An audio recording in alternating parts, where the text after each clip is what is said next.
Once an offer is made, there's a reason why it's called an offer. They're offering it to you. Doesn't mean you have to take it as it's written. Taking an offer is a major decision. And so I always recommend take a beat. You never have to accept the first offer, ever. And I think people feel sort of not right about, pushing back on that first offer, like I don't want the job, but that really isn't an indication at all. The offer is about your value. My advice would be do some homework, even if it's taking 30 minutes and run some Google searches to see what others in that area make, or seek advice of some other working adult in your life. Go to a career center and find out what the comparable salaries are so you don't underprice yourself. What you want to do is you want to evaluate the job, things like the location, the salary, and is the salary going to be something that's commensurate with where I might be moving? If you're moving to New York City is very expensive relative to Denver, Colorado, so you'd want to factor that in. Say you are interviewing for a couple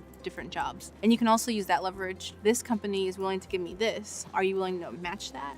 Or the cost of living in California is higher than Arizona, so would you be able to to give me a higher salary to adjust to the cost of living of moving to that area? Don't undervalue yourself, because you never know how long you're going to be with that organization. If you start low, you're going to end lower than where you could have possibly been. What I would encourage people to do is, in a polite way, see if there's any room for an increase in the salary. A poor strategy is to demand a certain salary, because if you're going to ask for something, the first thing as a manager I'm going to reply with is, well, why are you asking for that? If you can stick it out for a few months under that salary, and then you can show why you deserve a higher one or why you deserve these other benefits or something along those lines, then we can talk. Because now all of a sudden I'm very invested in you. I literally have you on responsibility, and for me to actually go out and hire somebody else to do that role would be a lot of work. Now all of a sudden you actually do have a little bit of ammo in your